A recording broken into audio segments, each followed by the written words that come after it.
All right. I hope everyone can hear me.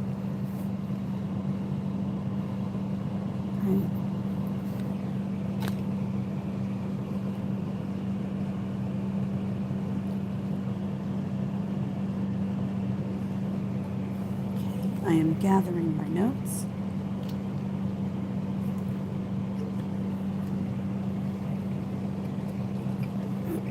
Took a sip of seltzer. And welcome. I am the Wrathful Proser, and this is part of Noire, my podcast. If you are new here, you'll be introduced to the main subject of my channel. And if you've been around for a while, then you've definitely seen a bunch of my content.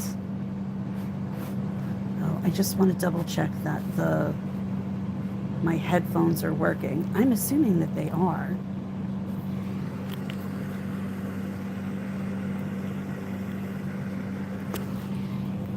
So I'm going to just assume that they are. Oh, can you hear me? I just want to make sure. Can you guys hear me?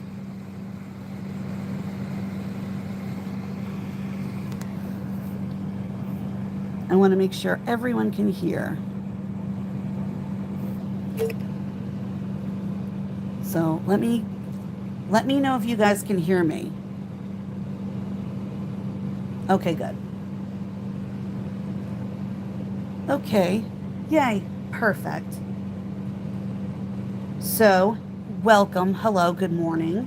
I am the Wrathful Proser, and this is part of my Noire podcast. And I use this podcast to discuss, I originally wanted to discuss writers, authors, it could be anything. You know, if you're a journalist, if you are a poet, any type of writer who've committed some sort of horrible crime or they're involved in some way. And I was looking for a first author, and I was Googling, and Anne Perry popped up. And if you look her up, of course, her books pop up. If you don't know, she's a mystery writer. And she was one of the girls involved in the Parker and Hulme case. So, hello to everyone who's here. We're just starting. So, when I found out that Anne Perry murdered somebody, I immediately was like, wow, how come I don't know anything about this? A popular author who kills someone. And at first I thought maybe she killed someone like it was an accident. Maybe it was a car accident. And then to go into it and to find out that it was not just murder, but that she was 15 at the time. And everything that you see online is about it is it's more negative, and obviously it's a murder, it's negative, but the attitudes towards the girls, because of course they killed someone, and they killed someone's mother. So when this happened, it was 1954, and when I started diving back into who Anne Perry really was, I also had the illusion that she was this terrible person, that she was this horrible killer. And I went into it with that mindset.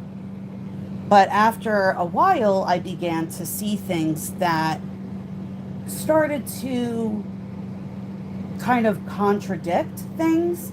And it wasn't the murder itself. This is something that absolutely happened. They murdered someone. She helped murder her friend's mother. And she seemed to be, from everyone's every like document, like a lot of things that I read online, like articles and certain authors, that she was just this really crappy person. But the more I dug into it, I discovered not just Anne Perry, who is Juliet Hulme, but Pauline Parker, who is the daughter, and Honorah Parker is the mother. And Honorah Parker, or Honorah Rieper, and you'll hear me call her Honorah Rieper Parker, or one of those combos, for a reason, which I'll explain in a few minutes. But she was abused by this woman. And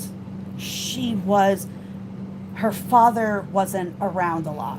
And we have to remember that this is 1954, and fathers were not known to be very hands-on. That was what the culture was at that time across the world.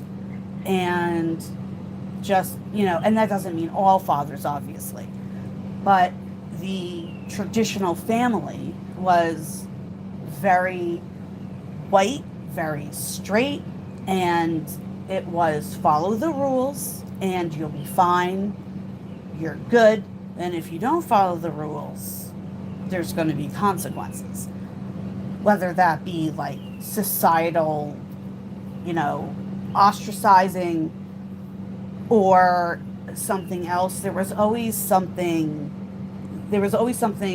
people were afraid of happening if they did the wrong thing. So you have to remember, this is a traditional family. And in the United States, Australia, the UK, New Zealand, Canada, a lot of these countries had the same, had to take a sip of seltzer. They had the same societal rules. So when I talk about it, I've looked up things in New Zealand and the United States.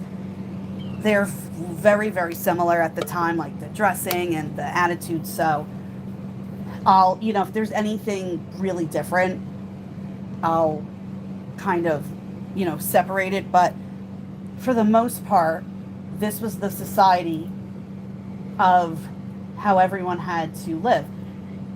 And that included the expectations for men and for women. And men they were the breadwinners, the money and all the responsibility was laid on their shoulders. And the women had the domestic duties laid on their shoulders.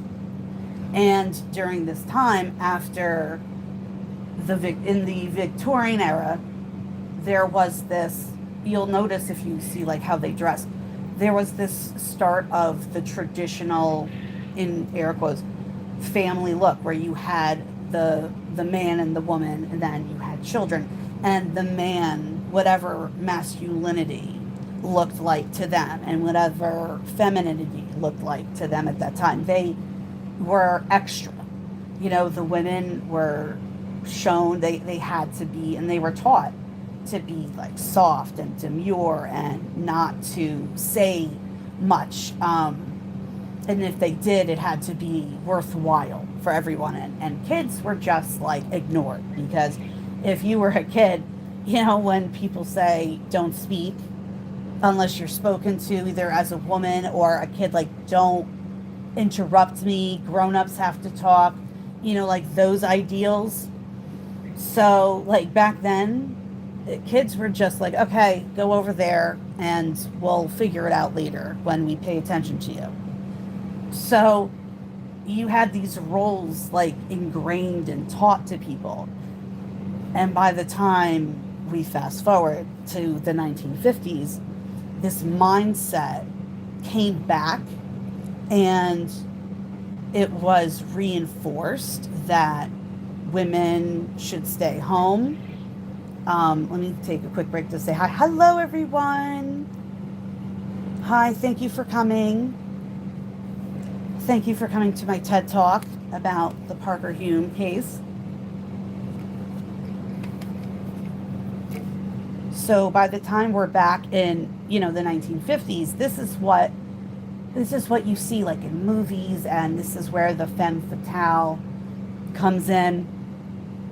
And, in all the noir films, and you had like the sexy woman who was evil because she was sexy.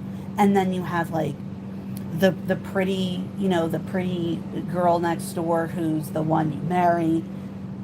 And Hollywood made, they made sure that this was the mindset of everyone.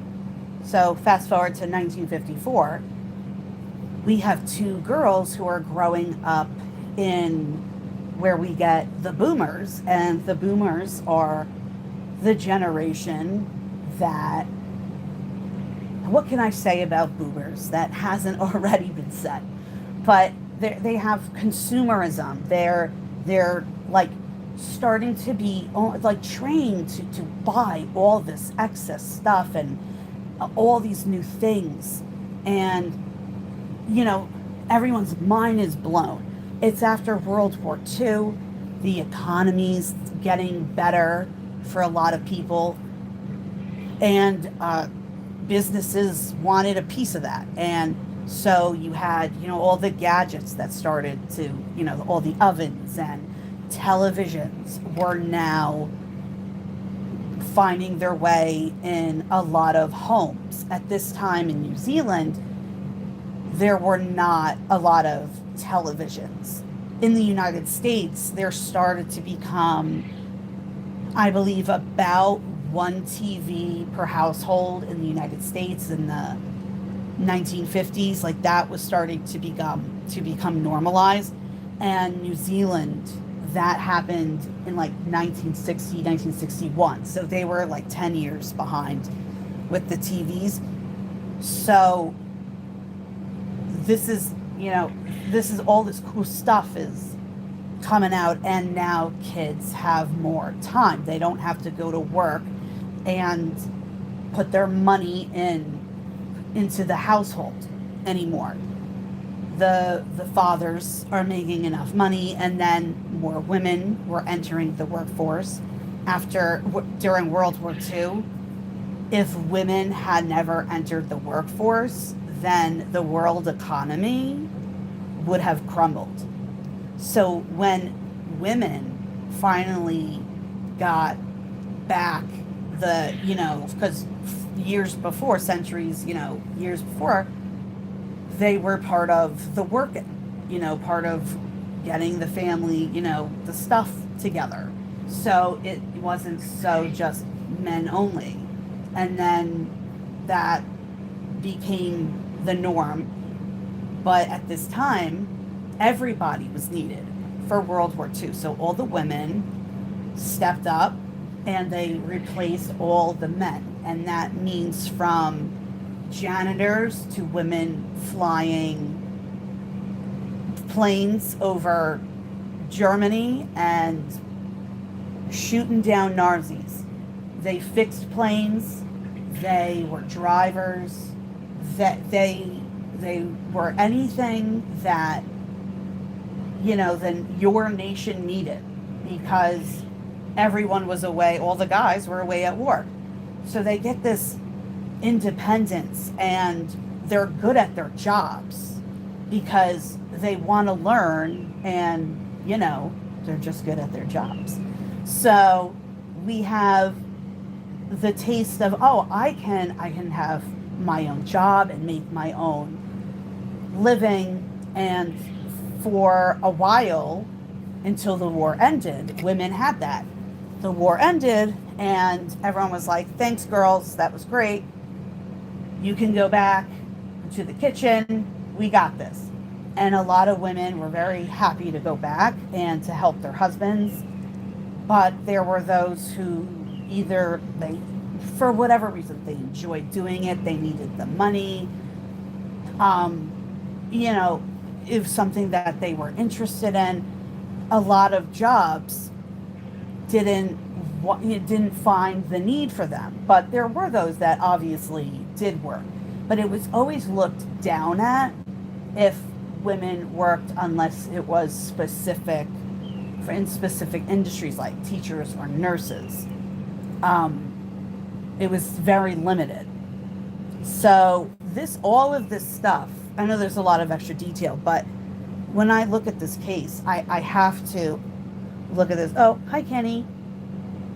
You have to look at it with all the extra, bits of information, because then it starts to make sense that now we have this independent generation and, maybe the tail end of the one before, who don't want to be the sweet little girls. They don't want to just sit there in their dresses and be told what to do.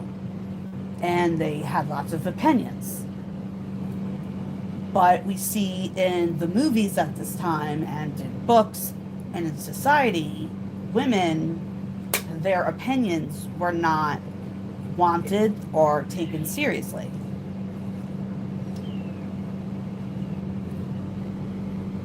And these two girls growing up at this time, as a lot of kids did in this generation, they didn't want to listen. They wanted to be independent.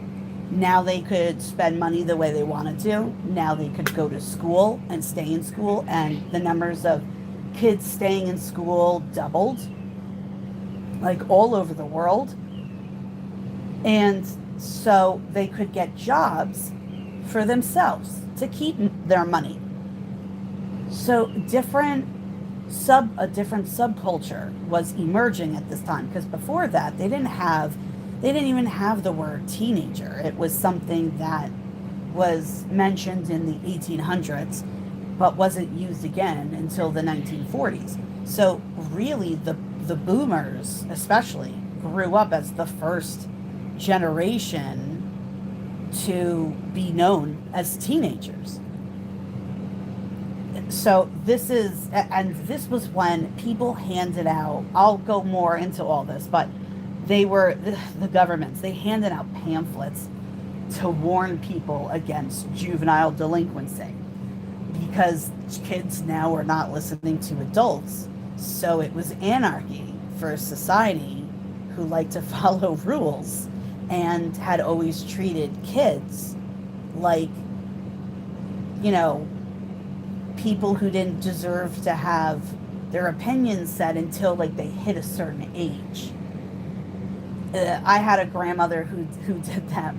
It was like she didn't want to take care of or hang out with me or my brother until we were like fully self-sufficient. And then she had no problem inviting us over or having us over, because she didn't want to deal with it. She didn't want to hear about what like we liked or anything. So she was like a real bummer to be around. And so that's like the adults are like, oh, we don't want to hear from you. We don't actually, we'll wait until you're like 16, 18, maybe at, 21. Then when we feel you're an adult. Yes, exactly, Jill. Kids are to be seen and not heard. So now kids are talking back. They're being rude, and you could thank boomers for that. We are teenagers today because of the boomers. And I know we complain a lot about them, but as much as my teenage years may horrify me now, I'm very glad that we had that passage, that path to go, because other than that, it would have been like infant, adolescent, adult. And you had to dress and act like an adult when you're a child. So Pauline and Juliet are now like 14, 15, 16 when this case, and this is only two years that they knew each other. Juliet was from England, and she had been very sick as a child. I have a video, if you haven't seen, all about her illness and Pauline's illness. It's very important also to remember that Juliet had tuberculosis and pneumonia constantly as a child, and Pauline had osteomyelitis. And just briefly, I'll tell you, tuberculosis, obviously we have still today a tuberculosis day, but this is a time where penicillin is just starting to, I mean, it's been for a little bit, but this is just starting to come into use. And before that, tuberculosis was plague-like. It would just kill. It still kills millions of people, And yeah, it's just your mother. Yeah, that's another motto that was drilled into parents' heads too.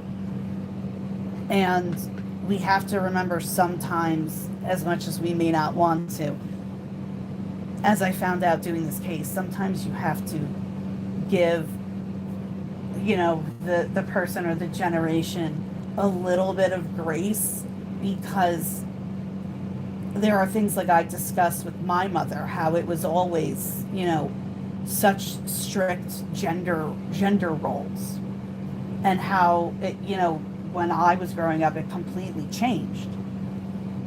And it was like ingrained in their head, So, but a little bit. We don't have to go too crazy. But tuberculosis, so it's an infection caused by bacteria, and pneumonia, when you have pneumonia, it can cause tuberculosis. And it's a bacteria or fungus. It's, viral. It could be any of those. An infection in the lungs, and it inflames the lungs, and that's where you see, if you've ever seen in movies, like my favorite, Jane Eyre, or Moulin Rouge, if there's a movie with tuberculosis and they cough, they cough up blood. That's what would happen to Juliet. And she almost died from it when she was in the hospital at one time. The doctor told her parents to get ready to bury her, because they didn't think she would make the morning. Yes, Joe. Hi, girly. Yes, consumption. And I mentioned something. There was also something called consumption chic in the Victorian era. The Victorians gave us a lot of stuff. Thanks, guys. But people who were sick with tuberculosis, they would lose a lot of weight. Their skin would get very, pale, and their hair would kind of thin out, so it was like this fine, soft hair. And there were people who leaned into that, as it was called consumption chic. So that was it was a style and a look back then. So if you didn't die from it, you were busy. And there are pictures I have in the video too. I have pictures of drawings and of what people wanted to look like who had consumption. So she almost dies from this. And then Pauline has osteomyelitis. And osteomyelitis is a bone infection. It happens a lot in children and in older adults. A lot of people who have diabetes, if they get an injection, and a lot of times, if the needle or something hits the bone, it's usually when something pierces. I know it's going to get a little, I'm going to try to be not as graphic, but it's like, imagine a needle going through and hitting to your bone. So you have a pathway through your broken skin, and that's how bacteria can get in, and then it goes to the bone, and then the bone gets infected, and that's how osteomyelitis can happen. But it can also happen if you if you break your arm and it goes through the skin and you can get it that way. So there are other ways, but for the majority of people who don't have diabetes, like if you have it, it's caused by a huge trauma. And Pauline had this on her leg. And Pauline had almost died twice herself. And Juliet and Pauline, this both happened before the ages of 8. So they have been in the hospital basically from the ages of 4 to 8. And, the reason why Juliet had pneumonia in the first place, so sorry, how could I forget, was because during World War II, during the Blitz, and because she's British, she lived in London, and her mother, Hilda, had run to the bomb shelter first, and Juliet, who was like 2 or 3, her mom goes first and then says, Juliet, run to me. And because it's during the Blitz, kaboom, a bomb goes off. And little Juliet gets flown back from the bomb blast. She's laying in the mud for hours until somebody finds her, and it's cold and damp, and that's how she gets pneumonia, which then eventually turns into tuberculosis. So her parents are really, really awful. Pauline's parents are like quadruple awful, but this is what Juliet or Anne Perry had to deal with as a child. She was also diagnosed with PTSD, which was then, referred to whenever she got upset, that she was whiny. I mean, she almost died twice from a bomb and from tuberculosis. And I mean, she survived like the Blitz. And they're saying, stop crying and whining. And she ended up becoming very clingy to her mother, because the last thing she saw as a little 2-year-old waddling to her mother before the bomb went off was obviously her mother. So Juliet always had this attachment to her mother, which really was viewed by everybody as something annoying. So it's unbelievable. So she has that going on. And now Pauline has osteomyelitis. And she has a break in her leg so big that it causes this huge scar to run up almost her entire leg from her knee down. And if you've seen Heavenly Creatures, you'll see they have, the actress Melanie Linsky has the scar, on her leg. It was about that size. That's one of the only things they get correct. But this happens when she's about 4. And there's no record of how she got it. There's no record of how it got infected. Then when she went for treatment and got it cleaned out, then I'm assuming, because there are no records, that she went home where it got infected again. So either it wasn't cleaned properly the first time. I don't know what the length is, or something else happened. But there's no origin. Like, we have the origin of where Juliet gets her pneumonia, which then turns into tuberculosis. Pauline, who is the victim's daughter, she's the one who kills her mother. This is why I freak out about this case, because there's details, there's a reason why she, it's not an excuse, but there's reasons that our friends in the media this case alone has completely lied about the majority of this case. And it's not surprising to any of us, especially any of us who follow Blake Lively. that the media can take something and just completely fabricate it. So these are the details that I want to like get out, so that when I go over larger issues, everyone has you know, a kind of a guide. Hold on. Jill says bone infections takes months to heal, if ever, because bones don't have the blood. Yeah. So I mean, so Pauline is going through that. She was on pain medication because she had to be, and in I think 90, I don't remember, it was 90 or 95% of cases with children, I believe, who have osteomyelitis, 95%, there's a very high, you know, I guess cure rate, you know, that they'll recover, like recovery rate is very high if they get it taken care of. So there's just so many gaps. There's no origin. How did she get this? She doesn't know. Her parents have never said anything. And Juliet never knew. And Perry never talked about it. Nobody. Even Pauline's sister, like, even her own parents, nobody talked about this. Doctors.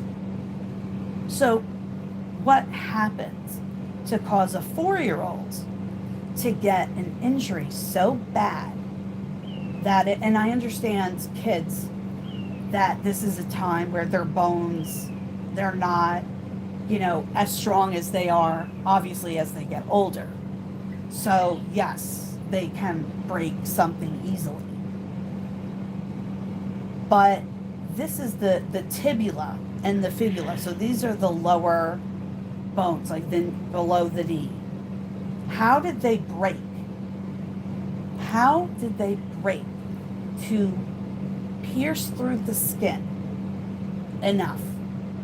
Or even if it scraped the skin, for germs to get in, for bacteria to get in, for this kid's leg to get infected, and then almost die from it, have it cleaned out.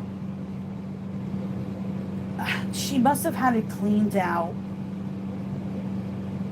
twice, because in the movie Heavenly Creatures, when she discusses her, and there's going to be some spoilers for Heavenly Creatures, so if you haven't watched it, the guy on YouTube who used to have it, his channel is gone, and there was another one who had it, and their channel is also gone. I was going to upload it. I am not, because I don't want my channel gone, but I'm sure there's a way to get it. I'll find if there's a way to get it, so if anyone hasn't seen it. But in Heavenly Creatures, there's a part where the character who's playing a real person, Pauline, is saying, yeah, it took 2 years for the doctors to drain the muck out. So that muck is the dead and dying bone tissue. And it's extremely painful. And she had to do this for 2 years, every day for 2 years, once or twice a day. She doesn't have any memory until the age of 8 and above. Even if we were to ignore, I mean, a lot of us start developing, you can develop memories early, but a lot of us start doing it like around 4 or 5. So let's just say, okay, below 4. What happened at 5, 6, 7, and the majority of 8? How she has no memory. And I do take in consideration that the pain from this injury must have been excruciating. She remembers that, but she doesn't remember anything else from 4 to 8. So she's lacking 8 years of memory. or let's say 4 years of memory. To me, I feel like that's significant information that should be included when we are discussing this case. And we're talking about why Pauline decided to kill her mother and why Juliet decided to join her.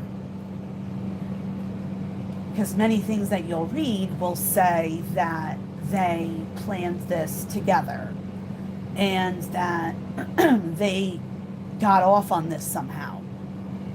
That's how they are presented. That's not the case. These two children, they are minors, they are slut-shamed and sexualized through the media. And some of these writers, like Peter Graham, he wrote Anne Perry and the Crime of the Century. So there's two main books that I use. I use his as reference in discussing certain things. And I also use an academic study, Parker and Hume, A Lesbian View, which has the most detail and factual information. So this case is often portrayed as these two spoiled brats, these two evil girls. So that's why with everything, with the 1950s and the time period and everything, it's important to remember that when we're going through this, they are compared often to one of Schmittler's, because YouTube likes to punish people saying that name, his first SS officer. So these two girls have been compared to full-on Nazis, if you will, and they're also compared to another case about two people you guys have probably heard floating around in the true crime sphere, Leopold and Loeb, because there is strong suggestion, and I'll discuss this too, with the view that they were lesbians. And even if we include that, they are often compared to these two guys, Leopold and Loeb. And even if we were to connect them because they were gay, and let's say Juliet and Pauline were gay, everything else doesn't match up. So they're just thrown into categories. They're thrown into categories with serial killers. So it had become ridiculous to me, in my opinion, when I started really going into this case. So we have the two girls, we have everyone in the media saying something.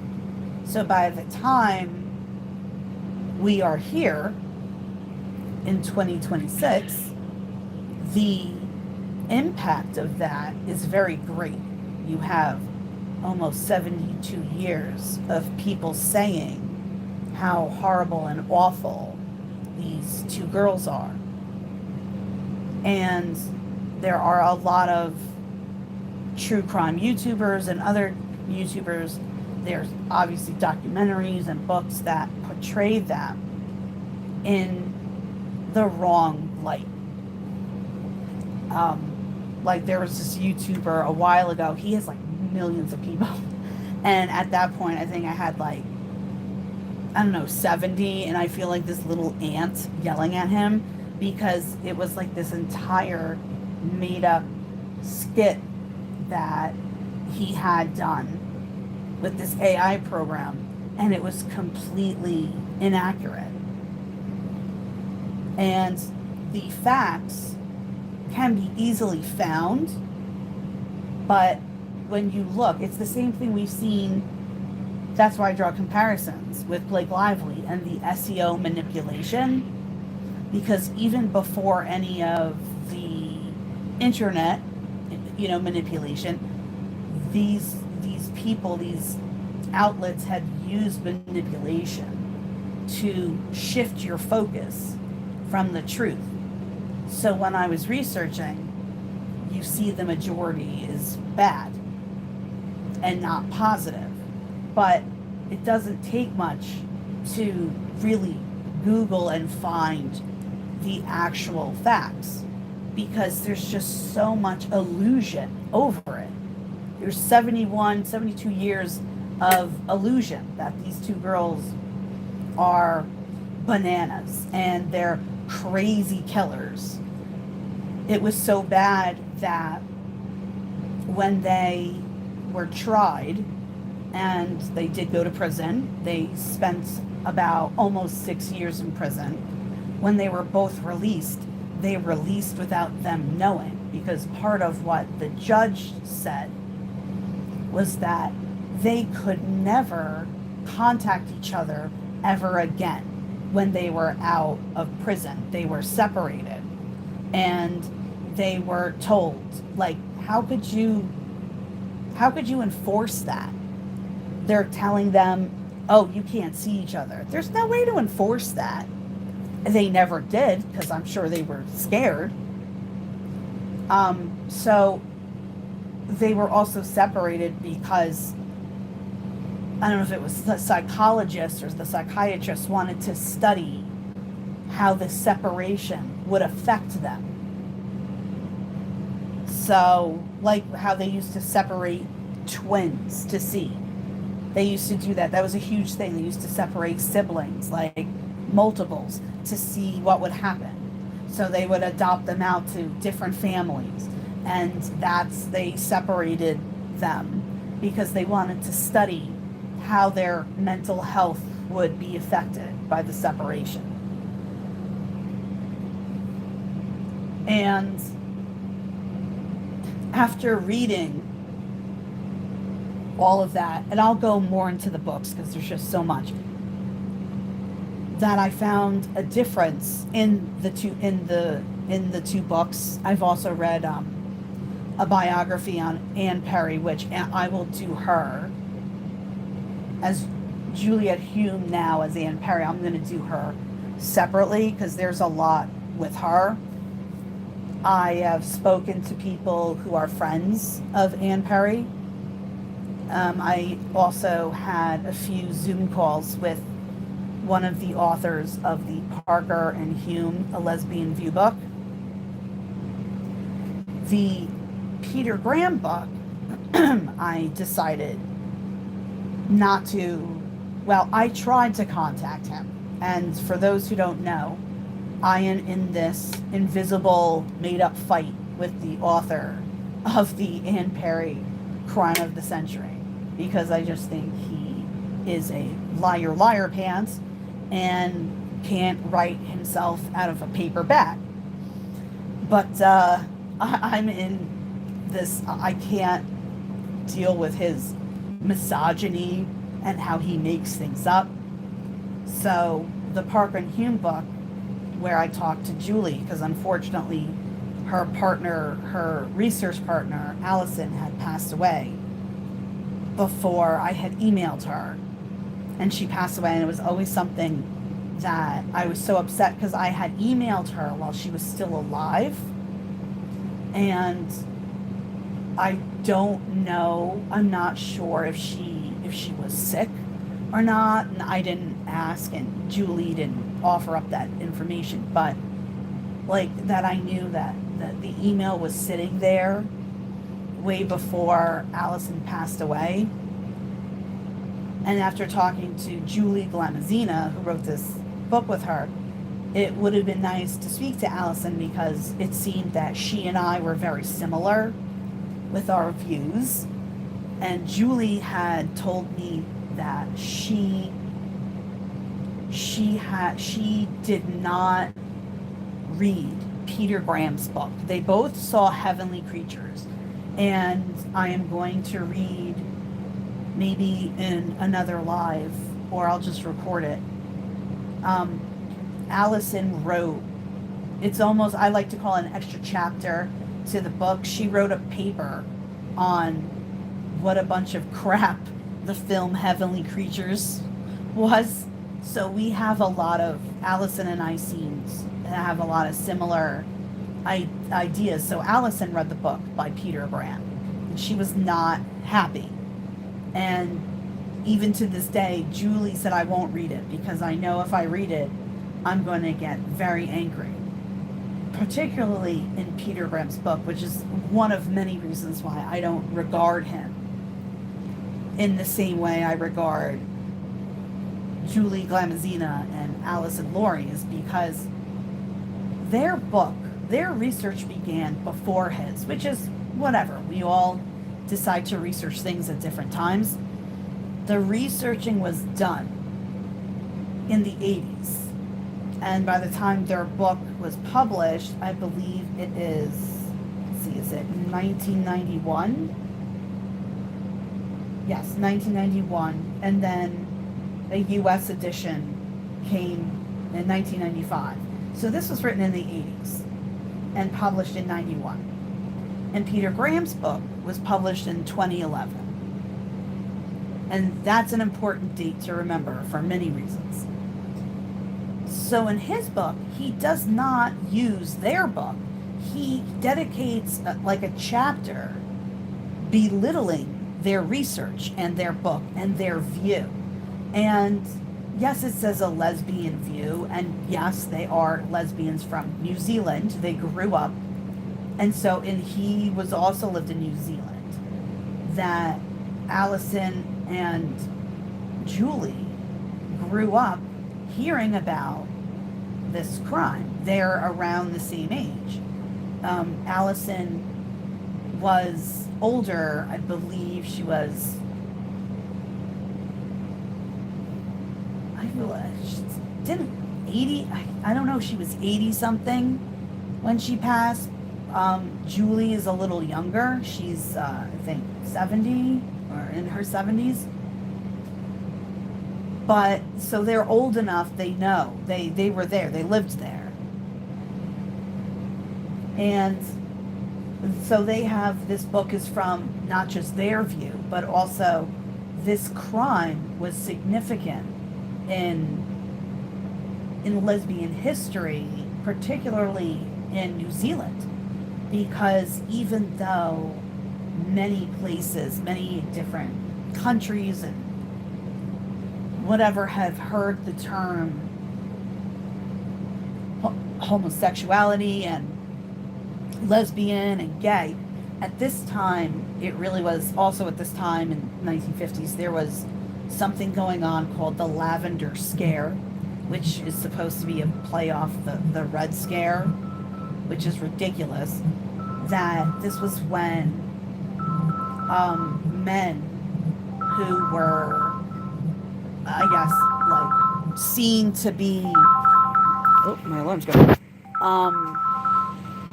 gay, that they, like in Congress or the government, they were kicked out. So that was called the Lavender Scare. So people were familiar with homosexual men. And yes, they knew that women were also, but the view was very different. People did not, that's why the view with gay men and gay women are often different, because of the way people, their bias and the bigotry that was just like past, like it was just these stereotypes that created, you know, this thinking like men can be gay, but like women, they can act gay, but they're really not. And like it really blew a lot of people's minds when this happens, but it was also, it's bad.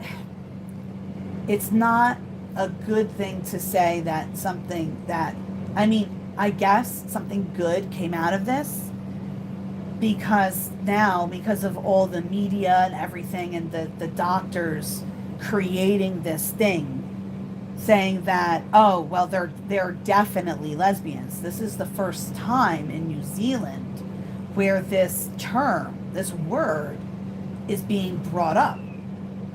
And for the longest time, everyone just assumed there were just homosexual men. And to learn that there were so many young girls at this time and women who had felt this way and didn't know if it was normal, if other people felt that way. And because at this time, homosexuality was illegal and considered a mental illness. So nobody wanted that term, because once you were deemed something back then, once you were diagnosed, the diagnosis would never go away. But for the first time, there are so many women in New Zealand who this was not a term people really heard of. In other places, maybe it was more used, but at this time period right here in New Zealand, a lot of people never heard it. So it gave a lot of these women, it gave them something that they finally had something that described how they were feeling and identifying with, because before that they didn't have anything. They just thought it was different and something to be ashamed of. And this time period for that is really significant. And Allison and Julie talk about it. So yes, that is a huge part of this book, but they have all the information. They have the murder timeline, which I will go over at another time. That this timeline they have to the exact minute, and Peter Graham's does not. They have citations. If anybody does research or did research in high school, you have to have citations. Apparently, he doesn't think so. And this is an academic study. They had grants. They were given grants to go study to do this. They saw the transcripts. They saw the diary. They saw everything that Peter Graham claims that he did. But he doesn't have, the citations are the proof, the trail, so you can find the information. A lot of the stuff from this case is gone. It was destroyed. And I say that with air quotes because I believe, one of my theories is that the diary is still floating around. But a lot of the other stuff it's either gone or someone else has it, because things that, like documents that Peter Graham discusses, there's no like trail for it. So he's like, oh yes, the articles do exist and letters do exist to people back and forth in this case, but the type of letter, the topic is not in there, which is why, again, the citations are so important. Now, I went to school and have a degree in anthropology, so it was enforced, and I had also a triple minor because I'm a nerd and I like school and whatever, I like it. And one of those was classical archaeology. And if you're in psychology or any social science, sociology, you know you're going to be writing a lot of papers and you have to do your citations. And it's drilled into you. And it's been a long time since I was in doing the anthropological stuff with a lot of these books that I had to, it's been a while, but I remember how you're supposed to do it, and there's nothing, like, he has certain things, but there's important things missing. And that, between the illnesses and the media, which again is why I draw so many parallels to Blake, because it just, the different types of manipulation that they do is absolutely ridiculous. And the fact that Peter Graham then said, after knowing all this, said that their book is basically, I don't know, like a fun read, or just like a, yeah, you can read that, but you should read mine, because, as he says, and this is a quote from his book is the only full and accurate account of this case. So when I talk about Allison and Julie hating him and why Julie didn't read his book, it's because he basically is like, your book is garbage. Everyone should read my book. And his book is more known. And a lot of people, which one is a journalist from the New Zealand Herald, which I have been told is a joke of a newspaper, and their online sources, they're a joke. There's an interview, which I'll go over another time because I can't start getting into Anne Perry's brother. He's another one. Jonathan Hume. I have so many enemies, they don't even know that I exist. But he's another one. That,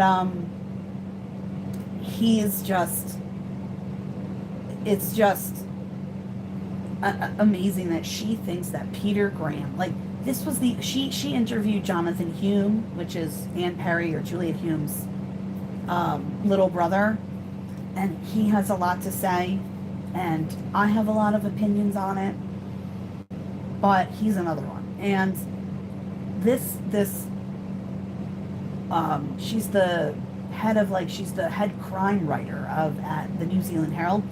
This was the only book, she's the head journalist, like crime journalist, this is the only book that she read, the Peter Graham book. She doesn't even mention this, Parker and Hume's, and there's a reason why, because there's two separate camps. There's Parker and Hume, a lesbian view camp, which is what I like to call the actual fact camp. And then there's Peter Graham, and people like Peter Graham and people like Jonathan Hume, which is the ridiculous camp and the sensational camp. This case has been turned into this salacious thing. This salacious, oh no, killer lesbian teenagers are on the loose. And that's the picture that we get. If you look on anyone else's, whether it's YouTube or other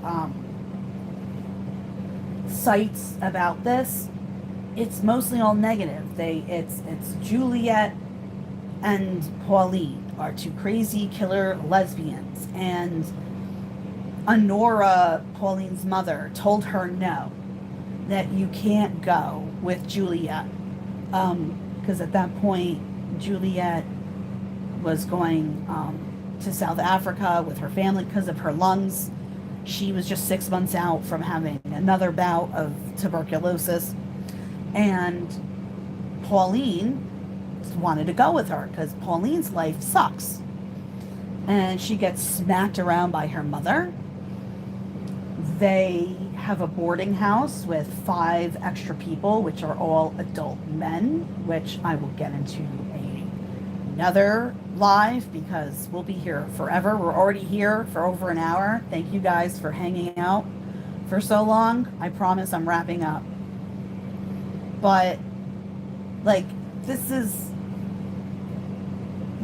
all such vital information to know, because it's unfortunate that this woman died because of a situation that I believe could have been prevented.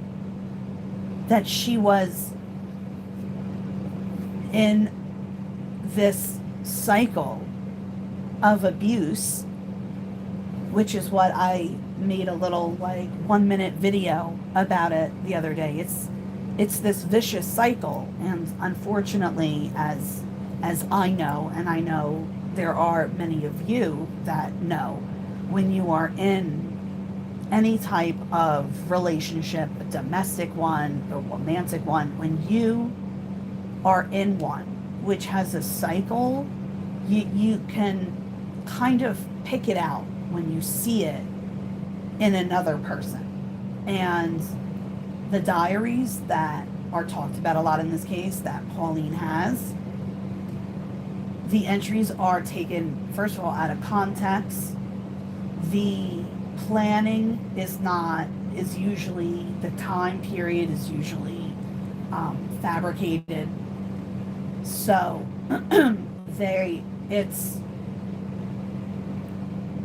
it's important to know that this is not a spoiled brat. This is a child who gets smacked around, who was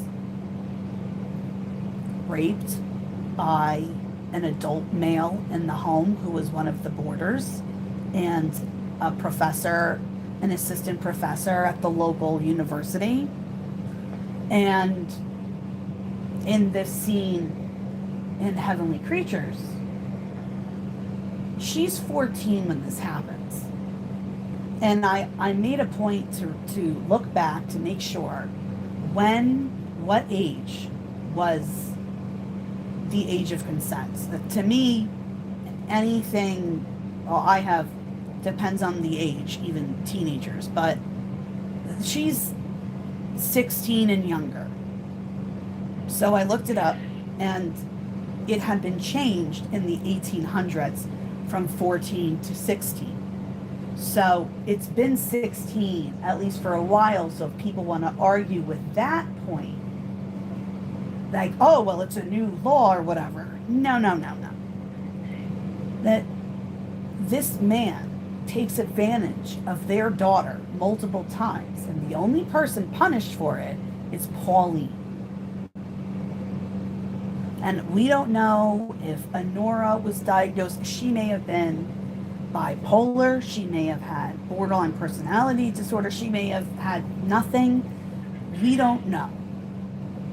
But her behavior, which is I'm doing a whole episode on her too, because there's not much. She's the victim in this case, and there's really not a lot out there about her. So I have a lot that I have accumulated that gives us a fuller picture of who she is. But she's a person who breaks up a family and takes someone's husband, and her quote-unquote husband, Herbert, Pauline's father, they are not legally married, and at this time that was not okay, and it was illegal. You could get a ticket and get arrested and be forced to pay, because as we know now, women did not make what men did. So Herbert knowingly leaves his current wife, Louise, and their 2 young sons to run away with the almost 18-year-old, also the ages change a lot, which I will also go over in that Honorah episode. He runs away with his 17, 18-year-old secretary, Honorah Parker. And he has a warrant out for his arrest because of it. And she helps him again to run away from this family. He ran away. He wouldn't divorce her. He made up a story also. But Herbert Rieper's a big fat liar. Just remember that. Herbert Rieper is a liar. He lies about everything. And the police and even Peter Graham talk about how much he has lied. So he gets arrested. He's forced to go pay the money, like, I'm drawing a blank what the name of it was, like maintenance for his wife and his 2 young sons, which he does for a little bit. Then all of a sudden, he doesn't want to do that anymore. Honorah comes again, which I don't know if this is, I found this little tidbit out, which I didn't know. I wonder if this is when Honorah and Herbert there were a bunch of bad earthquakes in New Zealand, and there were a couple of years where it was like one every other year for a few years, and they used one of the earthquakes to help him, quote unquote, escape his wife and responsibilities. Oh, hey, it's my husband. Hello. I'm wrapping up. I'm trying. But so this is who they are. And I'll go into that because they have an affair and it's, very juicy stuff. But these are the 2 crappy parents that Pauline has. And we get a picture of how crappy Juliet's are. So this is where these girls are coming from. And this is like what kind of person Herbert is and Honorah is. So that now, when I read that she was raped and assaulted by an adult male who was just asked to leave the house, and another boarder put in his place, this woman still had 5 adult men, and it's written in Pauline's diary. They're from the ages of 25 to 35. These are for adult men. It's said they could be used by students, but the students were at least in their 20s because Pauline wrote about it, and we have that. So this guy does this to her, to the child. The child is punished. And in the movie, this is the slap scene that you may have seen. That it's one of my, I don't say favorite, it's impactful, and I edited it so that you see she slaps her 7 times, because that's the reality, is that it was so significant that Pauline had talked about it in a passage in her diary, that her mother slapped her 7 times in a row across her face. And in the diary, you'll see when I read you some of the entries, Pauline, like all of us, she's like, if I'm good, Mom will give me a reward, so I'm really good, and I did all this and I did all that, and I did everything Mom asked me to. And then when it would be time for the reward, Honorah would take it away. And she did that over and over again. And when she would hit Pauline, you would see in the diary, all of a sudden Pauline then her mother would feel bad, and she would take her to the movies, which is Pauline's favorite thing, or would buy her gifts. And this is her mother. So we have a woman who hits her daughter, punishes her daughter for getting assaulted, slaps her daughter, and then calls her daughter a cheap little tart. These are all actual quotes. She calls her shameful and screams in Pauline's face to wake her up, which is in the diary. And then you have a father who doesn't do anything, who runs away from his responsibilities and lies. And you have Juliet's parents, who one is a scientist on the Manhattan Project, and the other one is a provocative socialite. So these girls are being ignored. And this is how they find each other. When this incident with the 7 slaps, is it related to John? Hey, Anon, I'm not sure. I do have some in my notes when I spoke to Julie. If I can't find it, then I can definitely email her. It does take her a long time to get back because she's still teaching. But I did have this in my notes. I'll have to go dig for it. I'm not sure. I don't think, I want to say, and I could be wrong, but I have a strong feeling that I think it was not related. I think the movie put it together like that. But I'll have to look because they saw the all the transcripts to the diary, because we don't have, I don't think all the ones that we have are not, like, they're not all of them. So I'll have to check that out to see if it's related. But so as I'm researching this, so this is, and I'll end it here, class, but this is the picture that is in my point of view, that after I have collected all of this, I changed my view. As I said, I went in thinking that these 2 girls could only be evil and horrible. And that when I started to see all these inconsistencies, even in little things, things that people have said, like lawyers, and even Peter Jackson's view when he created Heavenly Creatures, I need to see all of the views as much as possible so that I can get a better grasp on it. Because at the end of the day, what these girls went through, no matter, if we just look at them as girls now,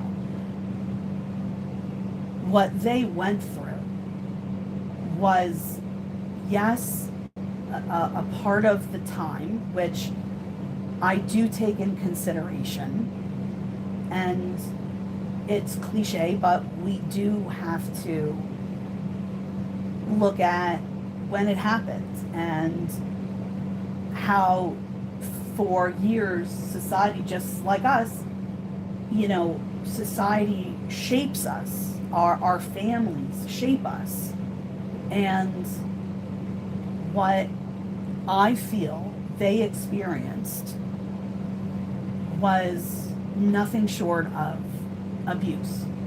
And Juliet, or Aunt Perry's, her parents, they have a little comeback.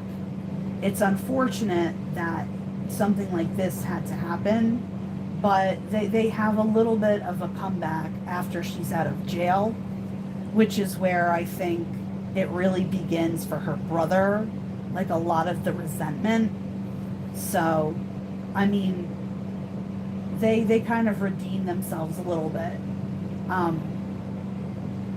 I just really don't like Herbert. I think he's, I just think he's crap, to be fair. He just lies to everybody. I think it's awful what he went through. I think that I would want Honorah to obviously still be around so that she could see her daughter.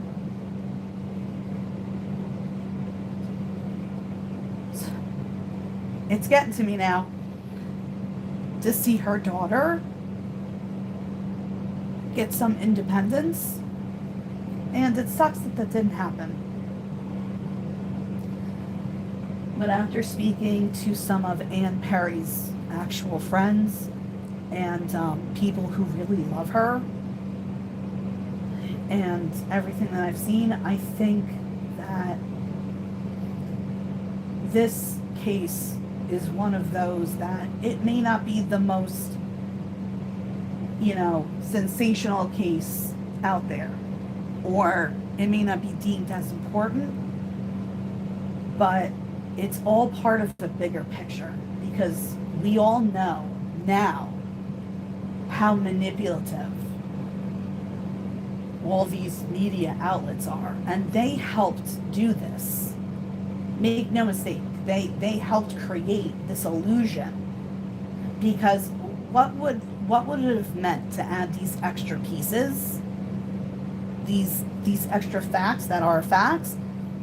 It would have given more sympathy towards the girls. And after Heavenly Creatures came out, there was a little bit more sympathy, because it was 1994, and if any of you remember 1994 like I do, it wasn't a great time.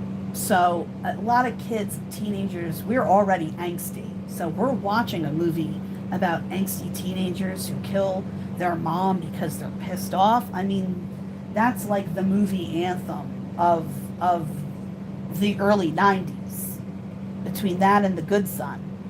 But, people felt a little more sympathetic. However, it's not enough, and it's not necessarily the sympathy. You don't have to feel bad for them. I'm not asking anyone to ignore that this woman was murdered, and she was murdered brutally, but there's a difference between, she was killed with a half a brick, and part of the girl's thinking was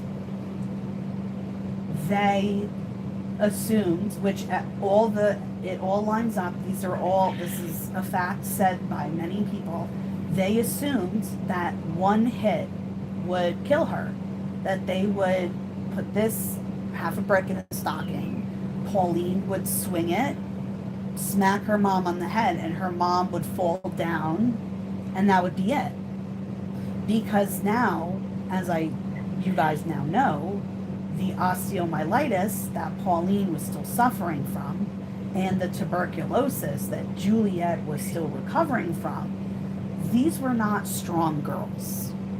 So they did not anticipate all the extra moving around and jumping on Honorah, because Honorah was a very tall woman. She's described as very tall, very broad, and very buxom. So, and these girls are weak, sickly girls. They're not allowed to do gym. They're allowed to like walk, swim, ride bikes and horses. They're not allowed to do anything athletic, because they can't really run, because one can't walk and one can't breathe. So they did not anticipate doing what they did to Honorah. And in doing what they did in the attack was they kept having to hit her repeatedly in the head while one girl held her down. Pauline's job in her mind was to hit her mother once, she go down, they run back, or they walk fast to the little cafe they were just before they were at, get help, and Honorah would be dead, and Pauline could go with Juliet. That is their thinking. When Pauline hits her mom, and her mom stumbles and is disoriented, you have a moment now between two kids of sheer panic. And the media calls this attack an animal ferocity. I think we can tell the difference between an animal, ferocity type of attack to one of panic. And and rage because Pauline was revving her mom up before she killed her. Juliet had overheard them. I think, in my opinion, Pauline was trying to gas herself up. And once Honorah was stumbling, Juliet said to the police later on, I knew I had to help her. I knew it was life and death, and I knew if I didn't, Pauline was going to die.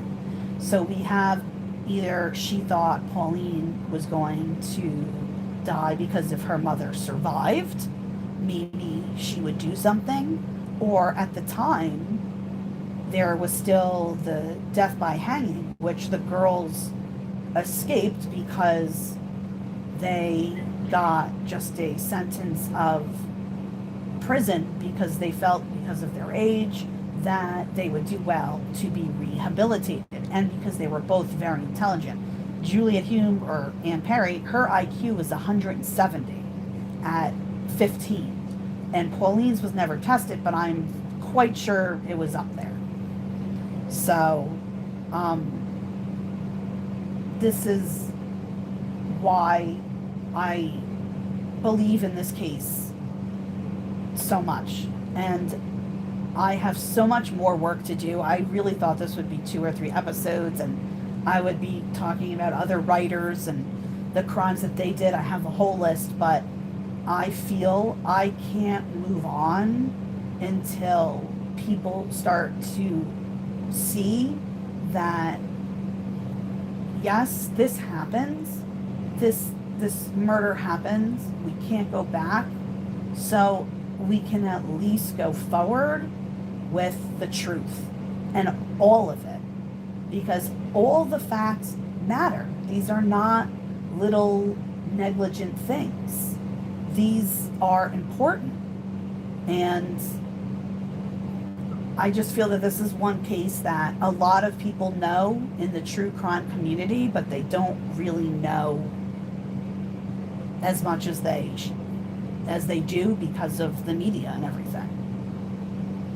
So I'm going to stop there because that is basically the gist of it.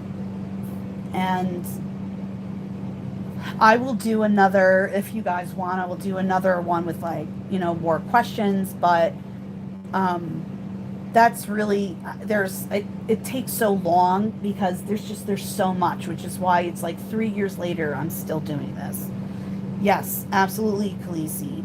Team Truth. And that's why, for those who know me from the X space, I get very heated with Blake Lively because I just see it, and it drives me insane that there's so many people who don't see it. And that's how I feel about this case. But thank you guys so much. I really appreciate it. You let me babble on for so long, and I tried to keep on track, but I felt that those were all the important points I wanted to hit for people just hearing about this. So thank you so much. Thank you everyone for being here, and I will talk to everyone soon on all the socials. Don't forget to like and subscribe, and I will see everyone in the next one. Thank you so much. Thank you guys.